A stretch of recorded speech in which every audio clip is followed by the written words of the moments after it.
ꯅꯨꯡꯉꯥꯏꯕꯤꯔꯤ ngasi mayam da agi wakalon amani dam phongdok jage adagi bonus pirne na lawthokpa adumba company ani danga haijage amana aina sum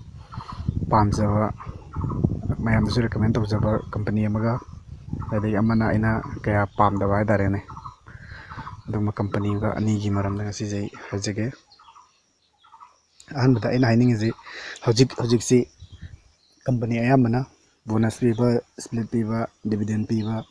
adna chingba tawba haidarene dagi moi quarter result march ending gi march quarter gi haidarene march haji may yautar sumai march quarter gi result sing haji share ayamana company ayamana hojik se announce tawbagi anamba condition ama lay aduna hojik se share ayamana magi price se high oi haidarene adamaina lay aduna hojik se mayamna share market ta kena taw taragadi kayani entry tawning taragadi khara tha mani ngairaga haidarene adamaina entry tawnabi tamda hojik adum market ta share sing apamba share sing adum add tawsalaga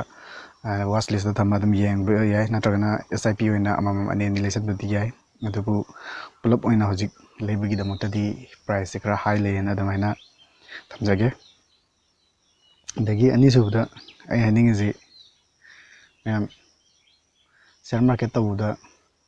kena tawbse mayam professional singnabudi yam tawnaba adubu ayambanadi macha gi thabak amamam leijaba haitarene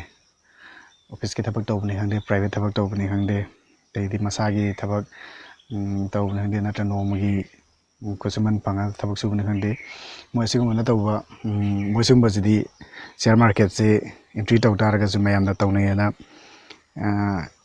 future gumba option gumba adakidi intraday gumba jadi share market ta entry tawnanga se majidi tawhaningde maramdi semajidi future option dai intraday tawgi haragadi professional oigadamni professional adi share market ki simbagi lamjida yamdrabda experience kar laiba adakidi maram sigi maram jida yamna passionate oiba adi sigi jida yamna haising haidarene aduma ma oigadamni aduna mayamna masagi thaba ama tawna sum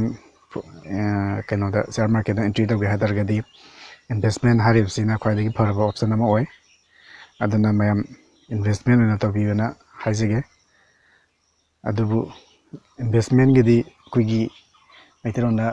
ngaiba kalaga famba kalaga famin fami habdo adamaina magidi return je long term da yamna adum percentage chaw chaw na phangba darene deidi keno risk ilele dabida aduna investment je oina mayam tawbiyu masina ina thamjege daije mathangda ina ngasigi video sida ina mayam da keno tawi tawribsi ayje hangdo thamiba chatsi company amagi chatni yam July 7 da 2020 hadarene 2020 gi July 7 da magi premium price 105.55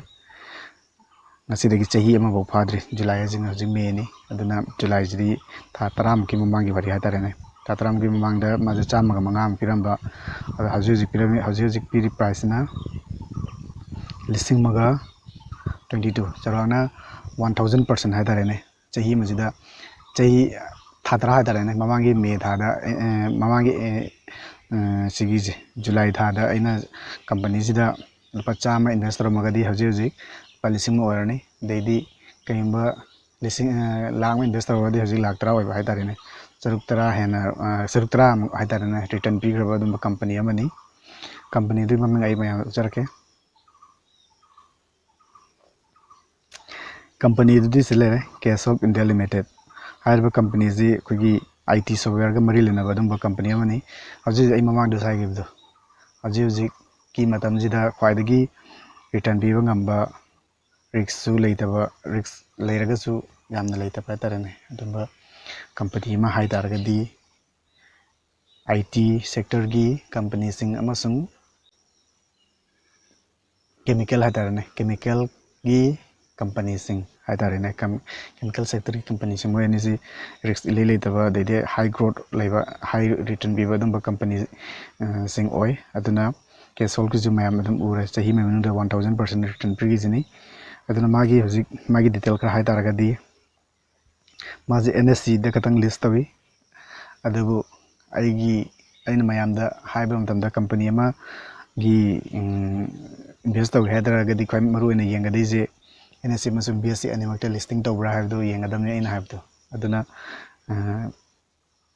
NSE katada list tawbani na masi kitang di risks lay small cap company amasu oi adagi magi market cap se 151 crore ni the current price sai hai gibda lising maga kunithoi adagi chahi amagi high low ji low da chamaga ma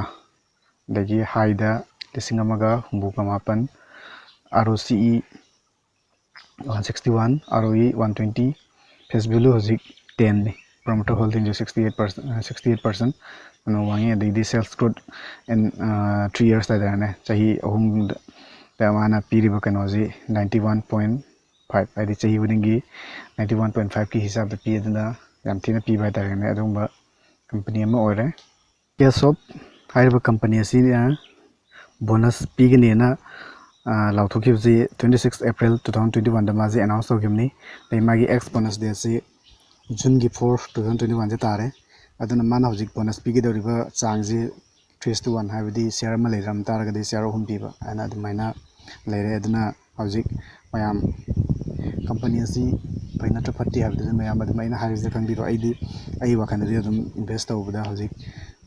kitang over value budi oi aduna khara taragadi nasi invest tawbo yagani hana ina kanjai adubu risk ti amle small cap companies oi magi negative point hadaragadi small cap ama oiba adagi kano magi NSE da katang list tawbje sina maram oraga risk le ana lawjage mathang da aina hajage tawriba company ji Arcon International Limited hariba company dani company asi railways ki construction ga mari lena badum company amani company asi BSM sung NSE animal list tawi company asi mid cap company ama high bi 4164 crore magi mid cap magi market capital je current price 88.6 and the high low 72.1 72.8 at the high da 108 the promoter holding wangi 73.2 the price the magi price performance the PDC week amagi mamang da leram taragadi 6.09% tungani thamai mamang da leram taragadi 3.5 khara taraga hojik market se kaino le live ne aduna ne sida silip si 3.5 andagidi chahi me mamang leram taragadi 11.87% adumai tungani na ulle company sin bonus pigine na lauthokibsi April ki date 5 2021 1:1 da pigine lauthokibni adebu April le lauthok taraga ju magi x date se May ki date 20 dai recorded sina May ki date 21 ore aduna mayam serosi pai pate de mayam na khanbiro lening as mayam lebiyo aidi sum haijawni aigi motadi company asidi kaya pambo wale aham bagi kesol haduna IT industry ke mari lena bani na mana pambadi hele dubu overprice oil marabna haji ki oina di company adusu leibagi ai recommend tawjaro aduna haji aina habdo company kodimak si overprice oiba maramna mayam lening asu khara tha hom ani hom tang hairaga mayam watch list da company singa si kayani editor thamaga matam katang hongdar pa ngai biwa hajaningi aduna wafam si thamje baga loina na ngasi yi di